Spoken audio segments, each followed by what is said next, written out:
Hello everyone, मेरा नाम प्रतिभा बिश्नोई है और एग्रीकल्चर विज़न के यूट्यूब चैनल पे मैं आप सभी लोगों का हार्दिक स्वागत करती हूँ। तो आज का जो हमारा सेशन होगा वो हमारा थर्ड सेशन है। इससे पहले हमारी 2 वीडियोस आ चुकी हैं। अगर आप लोगों ने वो दोनों वीडियो नहीं देखी है तो सबसे पहले आप वो दोनों वीडियो देख लीजिएगा, ठीक है, जिनका लिंक डिस्क्रिप्शन में दिया हुआ है। तो चलिए शुरू करते हैं हम हमारे जो इम्पोर्टेंट 30 क्वेश्चंस का सेट है उनके बारे में, जो कि वेरियस एग्जाम्स के अंदर पूछे जाते हैं। तो शुरू करते हैं हम हमारे फर्स्ट क्वेश्चन के साथ, और हमारा फर्स्ट क्वेश्चन है the term evergreen revolution has been given by. तो जो एवरग्रीन रेवोल्यूशन है, वो जो टर्म है वो किसने दी थी? तो सबसे तो पहले तो मैं आपको बताना चाहती हूँ, जो एवरग्रीन रेवोल्यूशन है वो ऑल सेक्टर। तो चलिए हम शुरू करते हैं हम हमारे फर्स्ट क्वेश्चन से, और हमारा फर्स्ट क्वेश्चन है the term evergreen revolution has been given by. तो जो एवरग्रीन रेवोल्यूशन जो टर्म है वो किसने दी थी? तो इसके ऑप्शन है डॉक्टर A.S. फरोदा, सेकेंड ऑप्शन है doctor M.S. Swaminathan, third option है डॉक्टर V.L. चोपड़ा, और फोर्थ ऑप्शन है डॉक्टर R.S. परोदा। ठीक है, तो जो इसका राइट आंसर होगा वो होगा डॉक्टर M.S. स्वामीनाथन। तो जो एवरग्रीन रेवोल्यूशन टर्म है वो डॉक्टर M.S. स्वामीनाथन ने दी थी। ठीक है, और इन्हें इंडिया के अंदर ग्रीन रेवोल्यूशन का फादर, और जो डॉक्टर M.S. स्वामीनाथन है वो इंडिया में ग्रीन रेवोल्यूशन के फादर माने जाते हैं। ठीक है, अब चलते हैं सेकंड क्वेश्चन के ऊपर, और वो है if on A 20-acre farm crops are raised on 15 acres in Rabi, 15 acres in Kharif and 20 acre in Jaid in a year, what shall be the cropping intensity? इसमें है, ये बताया गया है कि अगर जो मतलब कि एक 20 एकड़ का फार्म है, ठीक है, तो अब अगर हम जैसे कि रबी सीज़न में 15 एकड़ की शोइंग कर देते हैं, और 15 एकड़ अपन खरीफ में कर देते हैं, और 20 एकड़ अगर अपन शोइंग कर देते हैं क्रॉप, मतलब जो एरिया है उसकी जायद सीज़न में, ठीक है, जायद सीज़न के अंतर्गत, तो हमें बताना है कि उस जो क्रॉप है उसकी जो इंटेंसिटी है वो कितनी होगी, क्रॉपिंग इंटेंसिटी। तो जो इसके ऑप्शंस हैं वो है, फर्स्ट ऑप्शन है 250%, सेकंड ऑप्शन है 400%, थर्ड ऑप्शन है 250%, और फोर्थ ऑप्शन है 150%। तो जो इसका राइट आंसर होगा वो होगा 250%। तो जो इसकी जो क्रॉपिंग इंटेंसिटी है वो 250% होगी। अब हम चलते हैं 3 नंबर क्वेश्चन पे, और वो है for sugar cane nitrogen fertiliser application has to be completed within dash days after planting for the better sugar content in juice. मतलब इसमें हमें बताना है कि जो शुगर कैन की क्रॉप होती है उसमें हमें नाइट्रोजन की जो एप्लीकेशन है वो कब करनी चाहिए, कि मतलब कितने दिन बाद में करनी चाहिए प्लांटिंग के, जिससे कि हमें जो शुगर का कंटेंट है और जो जूस मतलब कि जो जूस है शुगर कैन का, उसमें जो शुगर का कंटेंट है वो हमें अच्छा मिले। तो जो इसके ऑप्शंस हैं वो है, फर्स्ट ऑप्शन है 20 days after planting, second option है 40 डेज, थर्ड ऑप्शन है 60, और फोर्थ ऑप्शन है 80। तो जो इसका राइट आंसर होगा वो होगा 60 डेज। ठीक है, तो हमें जो शुगर केन की प्लांटिंग के 60 डेज आफ्टर हमें नाइट्रोजन की एप्लीकेशन करनी चाहिए, जिससे कि हमें जो शुगर है उसका बेटर कंटेंट मिलेगा। ठीक है, अब हम चलते हैं फोर्थ क्वेश्चन पे, the concept of QI relationship was developed by. तो जो QI रिलेशनशिप है वो डेवलप किसने किया था? इसके ऑप्शन है, फर्स्ट ऑप्शन है मिट्सरलिच, सेकंड ऑप्शन है बैकेट, थर्ड ऑप्शन है स्कोफिल्ड, फोर्थ ऑप्शन है मार्टिन। तो जो इसका राइट आंसर होगा वो होगा बैकेट। ठीक है, अब हम मूव करते हैं 5 नंबर क्वेश्चन पे, a fertilizer which supplies 3 essential plant nutrient is. तो इनमें से हमें बताना है कि गिवन ऑप्शन में से कौन सा फर्टिलाइजर है जो 3 जो एसेंशियल प्लांट न्यूट्रिएंट है वो प्रोवाइड करवाता है प्लांट्स को। ठीक है, फर्स्ट ऑप्शन है DAP, सेकंड ऑप्शन है MOP, थर्ड ऑप्शन है SSP, फोर्थ ऑप्शन है SOP। ठीक है, तो इसका जो राइट आंसर होगा वो होगा SSP। तो SSP में होता है एसएसपी में 3 कंटेंट होते हैं। सबसे पहले होता है फास्फोरस जो होता है 14.5%। सेकंड जो इसका एलिमेंट होता है वो होता है कैल्शियम, वो होता है 21%। और जो थर्ड इसका एलिमेंट है वो है सल्फर, और वो इसमें पाया जाता है 11%। ओके, अब हम चलते हैं 6 नंबर क्वेश्चन पे, और वो है if the ratio of application per hectare is 3 kg and the quantity of simazine WP, ये जो इसकी रेट है वो 80% में, मतलब 80% होगी, wettable powder required to be spread in 0.20 hectare area would be, मतलब कि जो 1 हेक्टेयर में अपन जब मतलब सिमाजिन की करेंगे ना स्प्रे, तो उसकी जो क्वांटिटी होगी वो 3 kg होगी। तो हमें बतानी है कि अगर हमें 0.20 हेक्टेयर एरिया में स्प्रे करना है तो हमें सिमाजिन की कितनी क्वांटिटी की आवश्यकता होगी।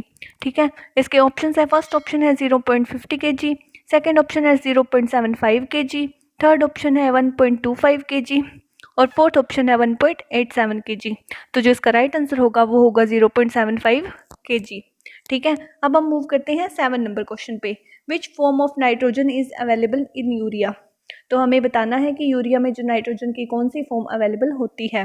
तो इसके ऑप्शंस है, फर्स्ट ऑप्शन है अमोनिकल, सेकंड ऑप्शन है एमाइड, थर्ड ऑप्शन है नाइट्रेट और फोर्थ ऑप्शन है नाइट्राइट और फोर्थ ऑप्शन है नाइट्रेट। तो जो इसका राइट आंसर होगा वो होगा एमाइड। तो जो यूरिया होती है उसमें नाइट्रोजन की एमाइड फॉर्म अवेलेबल होती है। ठीक है, अब हम मूव करते हैं 8 नंबर क्वेश्चन पे, which on the following is not correctly match. तो हमें जो गिवन ऑप्शंस है उनमें से बताना है कि जो कौन सी क्रॉप है जिसकी सीड रेट गलत बताई हुई है। तो फर्स्ट ऑप्शन है व्हीट जिसकी 100 kg seed rate, second option है उड़द 20 kg seed rate, third option है मेज 18 kg सीड रेट और फोर्थ ऑप्शन है मस्टर्ड 10 kg सीड रेट। तो जो इसका जो करेक्टली मैच नहीं है वो होगा मस्टर्ड। तो इसके जो राइट आंसर है वो होगा मस्टर्ड।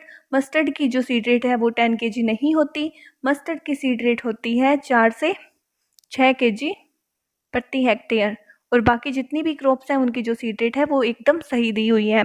अब हम चलते हैं 9 नंबर क्वेश्चन पे, the crop given in UP during all the crop grown in UP during all the 3 seasons is, मतलब हमें बताना है कि यूपी में कौन सी क्रॉप है जो ऑल 3 सीजन्स में, जैसे रबी खरीफ और जायद तीनों में शोइंग की जाती है। इसके ऑप्शन है, फर्स्ट ऑप्शन है उड़द, सेकंड ऑप्शन है सोरगम, थर्ड ऑप्शन है मूंग और फोर्थ ऑप्शन है मेज। ठीक है, तो जो इसका राइट आंसर होगा वो होगा मेज। अब चलते हैं 10 नंबर क्वेश्चन पे, which clay mineral is rich in potash.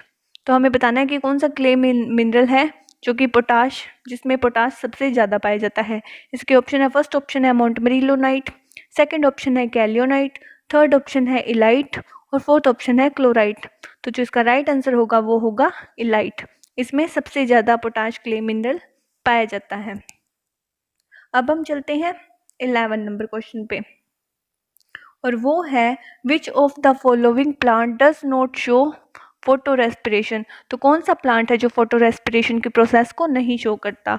तो इसके जो एग्जांपल्स है वो है, फर्स्ट ऑप्शन है वो है पी, सेकंड ऑप्शन है व्हीट, थर्ड ऑप्शन है राइस, फोर्थ ऑप्शन है मेज। तो जो इसका राइट आंसर होगा वो होगा मेज। तो जो मेज है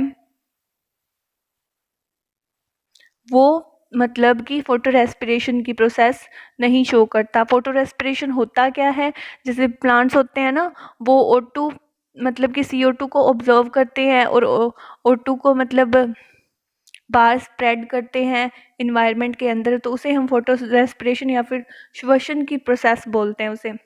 ठीक है, तो अब हम चलते हैं 12 नंबर क्वेश्चन पे, rainfall intensity is generally higher on, मतलब रेनफॉल की जो इंटेंसिटी है वो सबसे ज़्यादा हायर कहाँ होती है। फर्स्ट है नॉर्थर्न हेमिस्फेयर, सेकंड ऑप्शन है साउथर्न हेमिस्फेयर, थर्ड ऑप्शन है नियर द इक्वेटर और फोर्थ ऑप्शन है नन ऑफ दिस।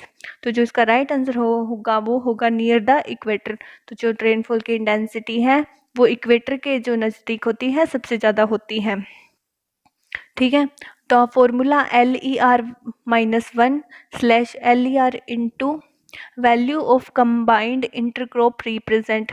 तो ये एक फॉर्मूला है, तो हमें बताना है कि ये किसे रिप्रेजेंट करता है। तो जो इसके ऑप्शन है, फर्स्ट ऑप्शन है MAI, सेकंड ऑप्शन है LER, थर्ड ऑप्शन है LAI और फोर्थ ऑप्शन है IER। तो जो इसका राइट आंसर होगा वो होगा MAI। LER का मतलब होता है लैंड इक्विवेलेंट रेशियो। ओके, अब हम मूव करते हैं 14 नंबर क्वेश्चन पे। The principal way in which phosphorus and potash ions move from the soil to the root of field crop is. मतलब हमें बताना है कि जो रूट्स जो सोइल होती है उससे जो फास्फोरस और पोटाश आयन होता है उनको प्लांट रूट्स की तरफ मूव करने के लिए जो प्रिंसिपल मतलब कि होता है उसे हम क्या बोलते हैं। तो इसके ऑप्शन है, फर्स्ट ऑप्शन है रूट इंटरेप्शन, सेकंड ऑप्शन है मास फ्लो, थर्ड ऑप्शन है डिफ्यूजन और फोर्थ ऑप्शन है नन। मतलब इनमें से कोई नहीं। तो जो इसका राइट आंसर होगा वो होगा डिफ्यूजन। ठीक है, अब हम चलते हैं 15 नंबर क्वेश्चन पे। If the gravimetric moisture content of soil is 15% and the bulk density is 1.4 gram per cc, the volumetric moisture content is। तो हमें बताना है कि अगर किसी मतलब सॉइल का जो ग्रेविमेट्रिक मॉइस्चर कंटेंट है वो 15% हो और उसकी ब्लक डेंसिटी 1.4 ग्राम पर सीसी हो, तो हमें बताना है कि उसका जो वॉल्यूमेट्रिक मॉइस्चर कंटेंट है वो कितना होगा। ठीक है, इसके ऑप्शन है, फर्स्ट ऑप्शन है 18%, सेकंड ऑप्शन है 21%, थर्ड ऑप्शन है 24% और फोर्थ ऑप्शन है 27%। तो जो इसका राइट आंसर होगा वो होगा 21%। ठीक है, अब हम चलते हैं 16 नंबर क्वेश्चन पे और वो है for calculation value of the phosphorus P2O5 multiplied by. तो मतलब हमें जो बताना है कि हमें P2O5 फास्फोरस की जो वैल्यू निकालने के लिए हमें P2O5 को किससे मल्टीप्लाई करना होगा। ठीक है, इसके ऑप्शन है, फर्स्ट ऑप्शन है 3.258, सेकंड ऑप्शन है 2.146, थर्ड ऑप्शन है 0.437 और फोर्थ ऑप्शन है 2.29। तो जिसका राइट आंसर होगा वो होगा 0.437। तो हमें P2O5 को 0.437 से जब हम मल्टीप्लाई करेंगे तो हमें फास्फोरस की वैल्यू प्राप्त हो जाएगी। ठीक है, अब हम चलते हैं 17 नंबर क्वेश्चन पे। Flow of water in saturated soil is described bye. मतलब सैचुरेटेड सॉइल होती है, जो वेट सॉइल होती है, उसमें जो वाटर का फ्लो होता है उसे हम कौन से लॉ से डिस्क्राइब करते हैं। तो इसके जो ऑप्शन है वो है, फर्स्ट ऑप्शन है पोसिलियस लॉ, सेकंड ऑप्शन है ड्रैकीस लॉ, थर्ड ऑप्शन है फिक्स लॉ और फोर्थ ऑप्शन है बोथ A एंड B। तो जो इसका राइट आंसर होगा वो होगा 4 नंबर। मतलब A और B दोनों जो होते हैं उन्हें ही बोलते हैं हम, मतलब डिस्क्राइब करते हैं। अब चलते हैं 18 नंबर क्वेश्चन पे। Mat type nursery is related to. तो हमें बताना है जो मैट टाइप की नर्सरी है वो किस क्रॉप से रिलेटेड है। इसके ऑप्शन है, फर्स्ट ऑप्शन है टबैको, सेकंड ऑप्शन है पैडी क्रॉप, थर्ड ऑप्शन है अनियन क्रॉप और फोर्थ ऑप्शन है ब्रिंजल। ठीक है, तो जो इसका राइट आंसर होगा वो होगा पैडी क्रॉप। अब हम चलते हैं 19 नंबर क्वेश्चन पे।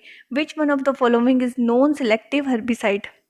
तो हमें बताना है कि कौन सी जो हर्बिसाइड है वो नॉन सिलेक्टिव है।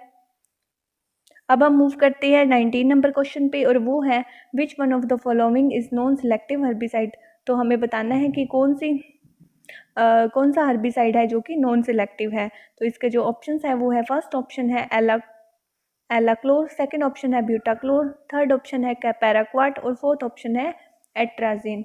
तो जो इसका राइट आंसर होगा वो होगा पैराक्वाट।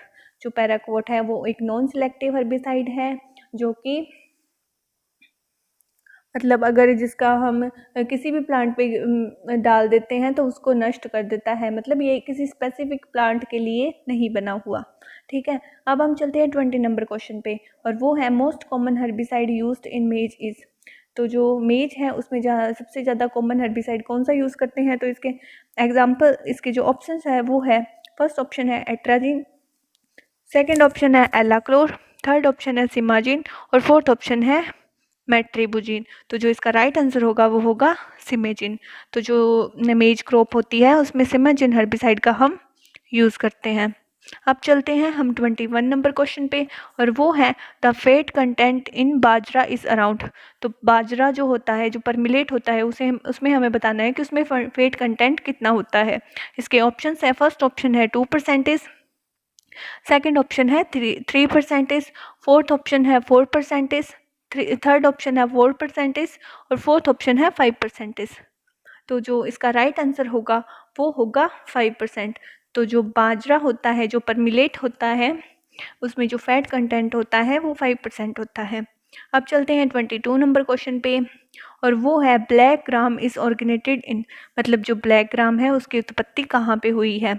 तो इसके ऑप्शन है, फर्स्ट ऑप्शन है इंडिया, सेकेंड ऑप्शन है ट्रॉपिकल अमेरिका, थर्ड ऑप्शन है चाइना, फोर्थ ऑप्शन है इंडोनेशिया। तो जो इसका राइट आंसर होगा वो होगा इंडिया। ब्लैक ग्राम का जो ओरिजिन है वो इंडिया में है। अब हम चलते हैं 23 नंबर क्वेश्चन पे, और वो है लिनसीड बिलोंग टू फैमिली। तो जो लिनसीड है, जो लिनसीड क्रॉप है, हमें बताना है कि वो कौन सी फैमिली से बिलोंग करती है। इसके ऑप्शन है, फर्स्ट ऑप्शन है लिलिएसी, सेकेंड ऑप्शन है लिनेसी, थर्ड ऑप्शन है टिलिएसी और फोर्थ ऑप्शन है पेडालिएसी। तो जो इसका राइट आंसर होगा वो होगा लिनेसी। ठीक है, लिनसीड लिनेसी फैमिली से बिलोंग करती है, और जो पेडालिएसी से है उससे तिल की जो फैमिली है वो पेडालिएसी है। ठीक है, अब हम चलते हैं 24 नंबर क्वेश्चन पे। The ideal stage of harvest of jute for fibre purpose is. मतलब हमें बताना है कि जो जूट क्रॉप है उसको, मतलब कि फाइबर पर्पज के लिए अगर अपन को हार्वेस्ट करनी है तो उसकी जो आइडियल स्टेज है वो क्या होती है। इसके ऑप्शन है, फर्स्ट ऑप्शन है 1 मंथ ओल्ड, सेकेंड ऑप्शन है फ्लोरिंग स्टेज, थर्ड ऑप्शन है स्मॉल पॉट स्टेज और फोर्थ ऑप्शन है मैच्योर पॉट स्टेज। तो जो इसका राइट आंसर होगा वो होगा स्मॉल पॉट स्टेज। तो जो स्मॉल पॉट स्टेज होती है उसमें अगर हम जूट की हार्वेस्टिंग करते हैं तो वो फाइबर पर्पज़ के लिए सबसे बेस्ट टाइम होता है। ठीक है, अब हम चलते हैं 25 नंबर क्वेश्चन पे। अबाउट डैश रूट स्लिप्स और stem cutting are required for planting 1 hectare of land in Napier grass. तो हमें बताना है कि मतलब कितने रूट स्लिप्स या फिर स्टेम कटिंग की ज़रूरत पड़ती है, मतलब नेपियर ग्रास को 1 हेक्टेयर एरिया में लगाने के लिए। इसके ऑप्शंस हैं 18,800, सेकेंड ऑप्शन है 27,800, थर्ड ऑप्शन है 33,000 और 800 और फोर्थ ऑप्शन है 42,000 और 800। ठीक है, तो जो इसका राइट आंसर होगा वो होगा 27,000 और 800। मतलब हमें 27,000 और 800 रूट स्लिप्स या फिर स्टेम कटिंग की आवश्यकता होगी 1 हेक्टेयर में नेपियर ग्रास लगाने के लिए। ठीक है, अब हम चलते हैं 26 नंबर क्वेश्चन पे। India has about % of its total cultivated area under fodder crops. तो हमें बताना है कि जो इंडिया है उसमें कल्टिवेटेड एरिया का कितना परसेंटेज है जो कि फॉडर क्रॉप के अंतर्गत आता है। ठीक है, इसके ऑप्शन है, फर्स्ट ऑप्शन है 4.5%, सेकेंड ऑप्शन है 7.5%, थर्ड ऑप्शन है 10% और फोर्थ ऑप्शन है 15। तो जो इसका राइट आंसर होगा वो होगा 4.5% जो एरिया है इंडिया का वो फॉडर क्रॉप के अंतर्गत आता है। ठीक है, कल्टिवेटेड एरिया का 4.5%। अब हम चलते हैं 27 नंबर क्वेश्चन पे। Which of the following micronutrient is specially tightly held by organic matter that its availability to crop plants can be very low in organic soil. तो हमें मतलब बताना है कि कौन सा माइक्रोन्यूट्रिएंट है जो टाइटली हेल्ड किया जाता है ऑर्गेनिक मैटर से, और इसकी जो अवेलेबिलिटी होती है प्लांट्स में वो बहुत ज़्यादा कम होती है और ऑर्गेनिक सॉइल के अंतर्गत। तो इसके ऑप्शन है, फर्स्ट ऑप्शन है जिंक, सेकंड ऑप्शन है आयरन, थर्ड ऑप्शन है कॉपर, फोर्थ ऑप्शन है मैग्नीज। तो जो इसका राइट आंसर होगा वो होगा कॉपर। अब हम चलते हैं 28 नंबर क्वेश्चन पे। Which one of the following does not reflect India's position in the world's agriculture in recent years. तो हमें बताना है कि इनमें से कौन सा जो प्रोडक्शन है वो इंडिया की पोजीशन को रिफ्लेक्ट नहीं करता वर्ल्ड एग्रीकल्चर के अंतर्गत। तो इसके जो ऑप्शन है वो first in milk production, second option है second in sugar cane production, third option है third in use of tractors, और फोर्थ ऑप्शन है fourth in area under irrigation. ठीक है, तो इसका जो राइट आंसर होगा वो होगा fourth in area under irrigation है, जो इंडिया की पोजीशन को वर्ल्ड में रिफ्लेक्ट नहीं करता है। अब हम चलते हैं 29 नंबर क्वेश्चन पे। The study of the relationship of agriculture crops and environment is called. मतलब कि जब हम एग्रीकल्चर क्रॉप के जो रिलेशन है और इन्वायरमेंट की एग्रीकल्चर क्रॉप हो गया और इन्वायरमेंट के जो रिलेशन की जब हम स्टडी करते हैं तो उसे हम क्या बोलते हैं कंबाइनली। तो इसके ऑप्शन है, फर्स्ट ऑप्शन है agro plus ecology, agro ecology, second option है एग्रो क्लाइमेटोलॉजी, थर्ड ऑप्शन है एग्रो मेट्रोलॉजी, और फोर्थ ऑप्शन है ऑटो इकोलॉजी। तो जो इसका राइट आंसर होगा वो होगा एग्रो इकोलॉजी। तो अब हम चलते हैं हमारे आज के सेशन के लास्ट क्वेश्चन मतलब 30 नंबर क्वेश्चन पे, और वो है लॉन्ग टर्म प्रिसिस्टेंट हर्बिसाइड इज। मतलब ऐसा कौन सा हर्बिसाइड है जो लॉन्ग टर्म तक इफेक्ट देता रहता है प्लांट्स के अंतर्गत, जिसका इफेक्ट हम लॉन्ग टर्म तक देख सकते हैं। इसके ऑप्शन है, फर्स्ट ऑप्शन है पेंडिमेथलिन, सेकेंड ऑप्शन है पैराक्वाट, सेकेंड ऑप्शन है 2,4-D, थर्ड ऑप्शन है पैराक्वाट, और फोर्थ ऑप्शन है ग्लाइफोसेट। तो जो इसका राइट आंसर होगा वो होगा 2,4-D। तो 2,4-D की फुल फॉर्म होती है 2,4-डाइक्लोरोफिनॉक्सी एसिटिक एसिड। इसी तरीके से हम हमारे आज का सेशन को यहीं पे समाप्त करते हैं। अगर आपको कोई भी डाउट हो तो आप कमेंट सेक्शन में पूछ सकते हैं और उनके आपको आंसर मिल जाएंगे। और अगर आपको वीडियो अच्छी लगी हो तो इसे लाइक शेयर ज़रूर कीजिएगा और चैनल को सब्सक्राइब भी कर दीजिएगा। Thank you.